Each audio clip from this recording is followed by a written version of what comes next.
Prayer to Saint Joseph. In the name of the Father, and of the Son, and of the Holy Spirit. Amen.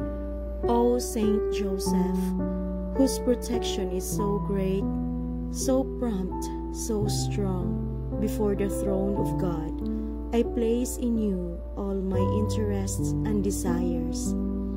O Saint Joseph, do assist me by your powerful intercession, and obtain for me from your divine Son all spiritual blessings, through Jesus Christ our Lord, so that, having engaged here below your heavenly power, I may offer my thanksgiving and homage to the most loving of fathers.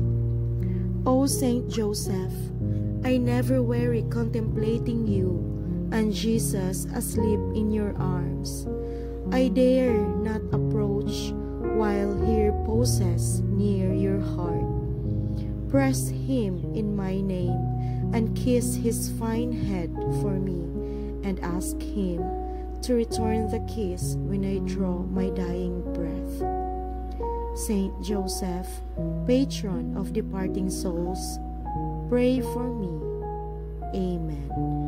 In the name of the Father, and of the Son, and of the Holy Spirit.